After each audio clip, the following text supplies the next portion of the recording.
Ард түзөө үзүүлж байна. Номын тухай буугалын.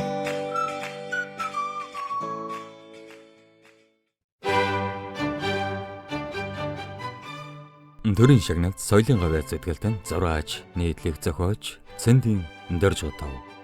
Цоодол хошин өгүүлэг. 10 хэрт сурвалжлах ажлаар очоод анх уулзсан хүн маань хаа очид тун хайрсаг нэгэн таарчээ. Нэр нь Цоодол.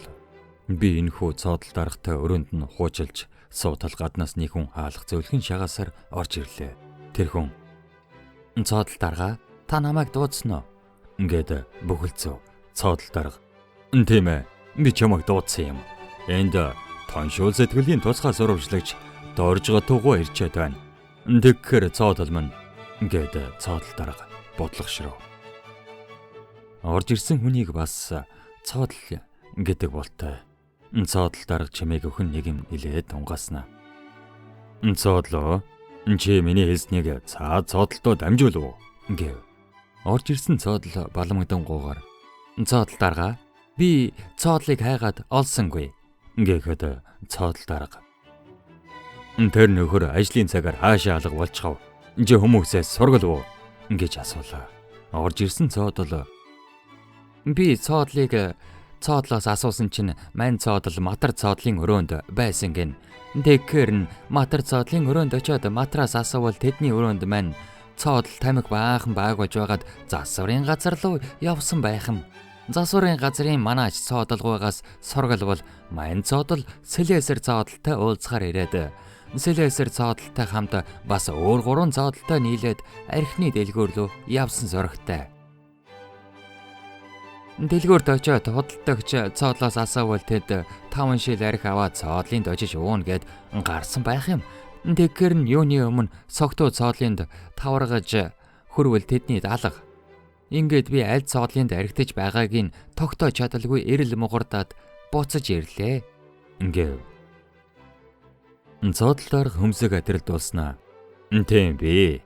Тэд нар ямар гээчийн цоодлынд 5 шил архитай зожилдог байна" гэж ихээхэн хатархуу царай улаалцоолоо.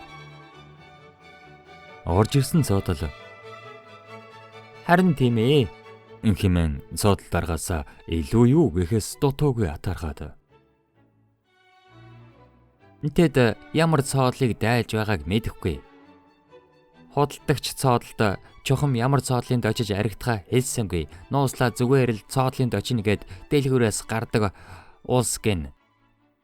Цоодол дарга цоодлуудыг занаж шүд зуугаад "Ажлын цагаар тэгж явдаг цоодлууд бий. Гайгүй цоодлууд минь. Та нарт би үзүүлээд өгөмз. Харин тэр жогом ямар цоодлууд явсныг яаж тогтоох вэ?" гэж орж ирсэн цоодлоосоо асуугаад цаадах нь мөн л балмагдаад. "Жогом ямар цоодлоо архитаж явааг тогтоох гээд би чадсангүй дарга" гэлээ. Дарга цоодол "Иш, цоодол минь чи мөнч гэнэн цоодол байна да. Жогом ямар цоодол явааг заавал тэр дорн тогтоож байхгүй бол 10 хэрт ямар ч хулгай илэрхгүй. Цоодлуудынхаа дунд чимээг өхөн уусаад алга болно. Заавал тэд чин жогом ямар цоодлууд ажлын цагаар архитаж явж таарах вэ? Улаан цоодол ажил дээр байна уу?" гэхэд улаан цоодол өрөөндөө суугаа харагдсан гэлээ. "Тэгвэл ягаан цоодол байна уу?" "Ягаан цоодлыг хараагүй, харин улаан ягаан цоодол дэлгүүрт сая зогсож харагдсан." "За тэгвэл тэдний нэг нь ягаан цоодол байж таарах нь. Харин бусд нь ямар цоодлууд байх вэ?"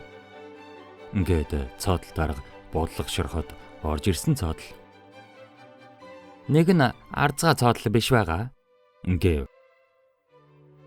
"Арцгаа биш. Арцгааг би сая нэг шил юмд явуулчихсан. Адар цоодол биш вэз?" "Адар биш ээ. Адар цоодол, зэвхий цоодол, зэвгэр цоодол гурвал цээгтэй гагнур хийж байна лээ." Энэ зуур хаалга нэгдэж ягаан цоодол шалсогтуу дуушуу болсоор орж ирээд "Цоодол дарга, танаа авгаа амарч чихлоо" гэж хашгирлаа.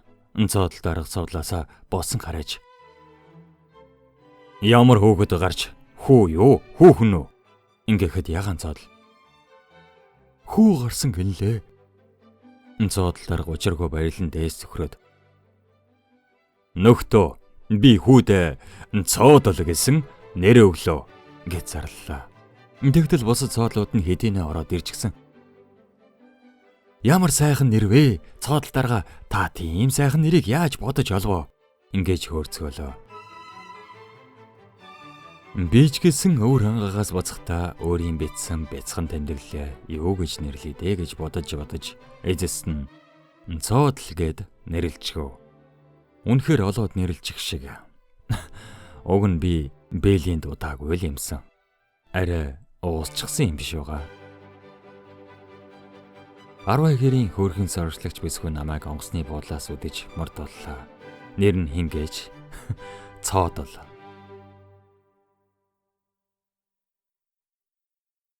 Эрдэнэ 100 1980 он.